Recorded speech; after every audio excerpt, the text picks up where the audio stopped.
Welcome back to Figure Depot. Today we're taking a look at the G.I. Joe Classified Series Duke, number 4 in the series. If you haven't seen them on my channel yet, I've already reviewed all the other figures in this particular first wave, so be sure and check those video reviews out. Today we're taking a look at Duke, and I made my own custom Duke several years ago, and it's exciting to see an actual Duke action figure. And I'll just get a quick look at these two together a little later in the video. That'll be kind of fun. But definitely a lot of good stuff on this new Duke figure. So let's get him open and check him out. But first, real quick, we've got a window box style package with the star cut out as the window. You've got his different skill sets on the side here.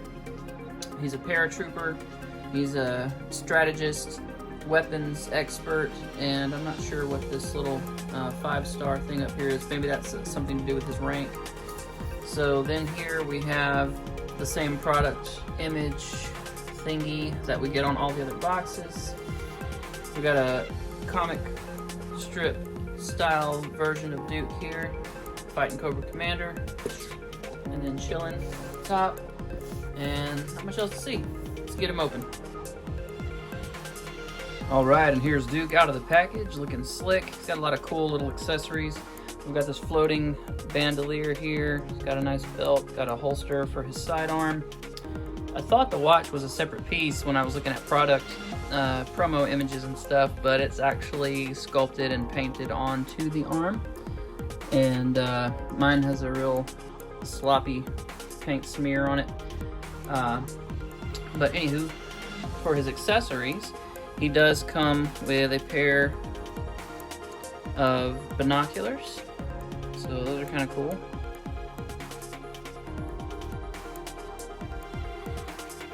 They do have a peg on them, so I'm curious to see if they peg somewhere onto the backpack, maybe.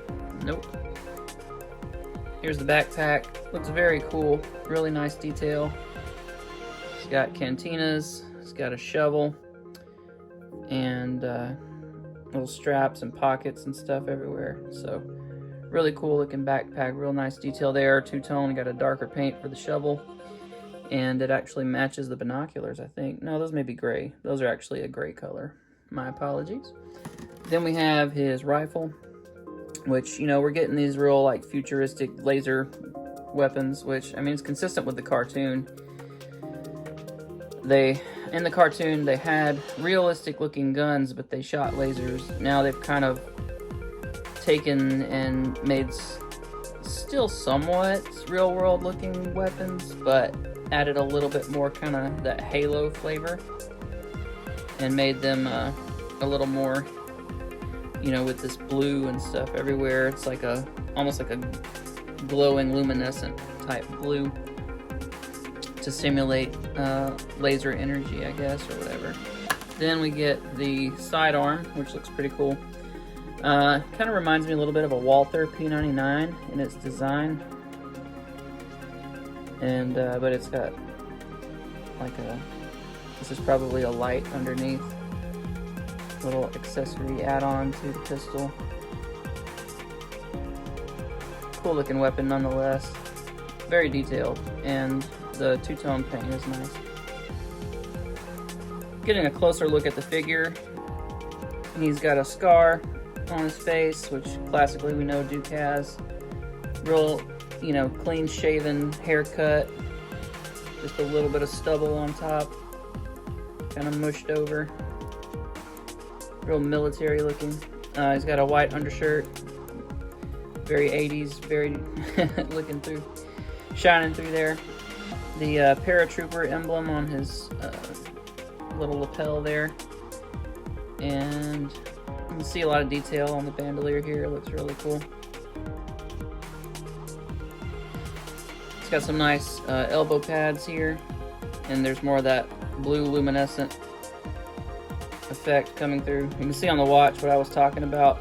It's got a little paint smear where it bled over onto his arm. I'll probably try to clean that up at some point.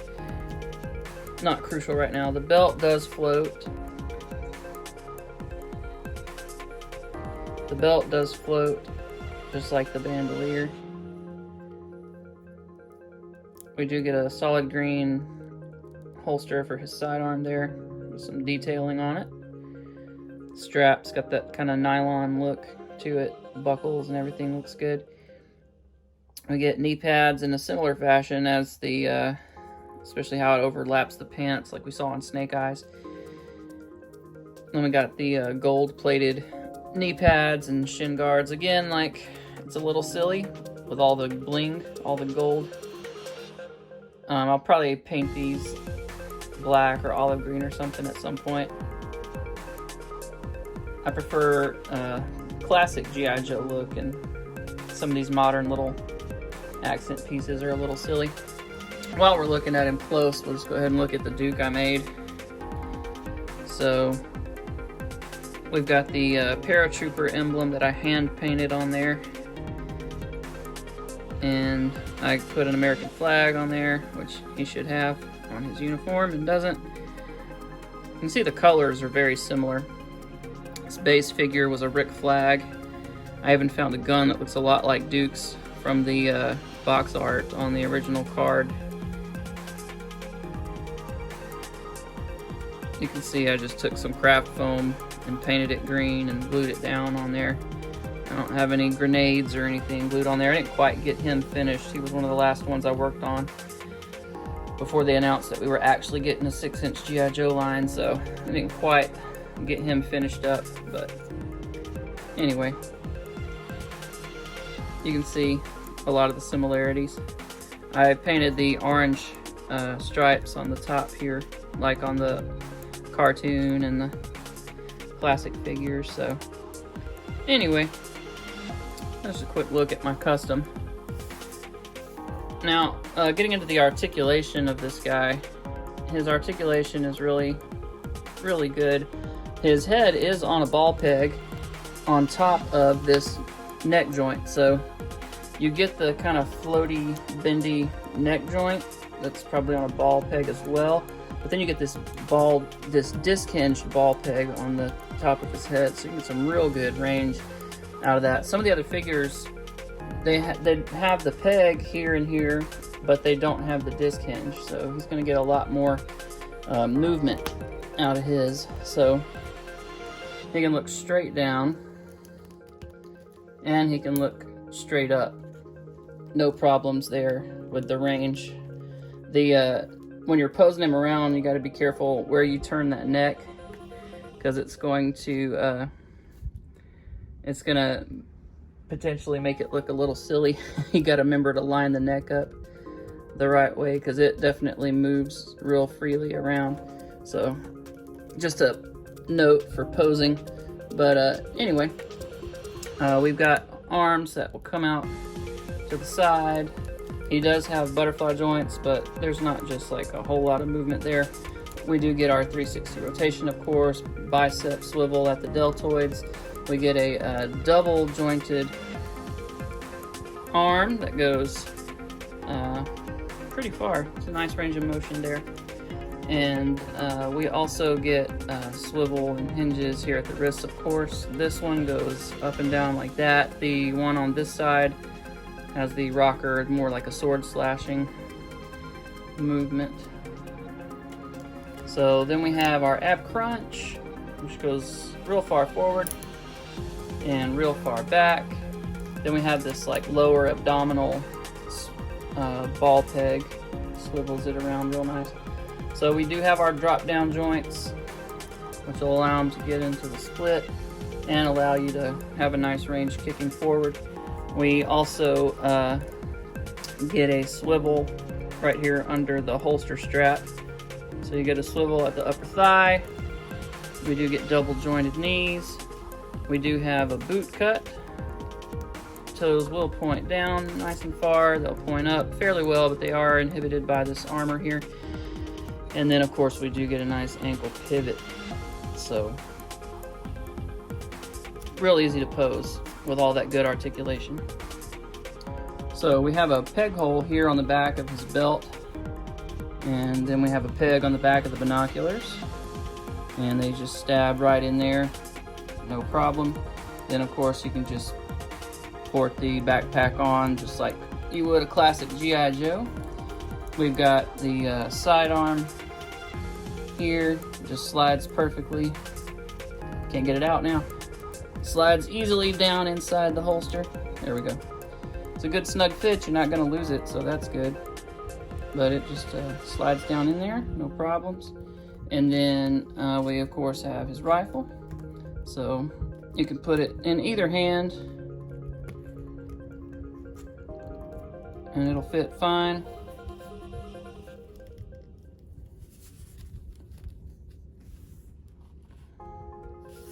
So real nice look there for Duke. Very, very pleased with this figure. Again, I'm not wild about some of the more modern stuff we're seeing on these guys with the crazy gold armor and stuff, but you know, could be a lot worse.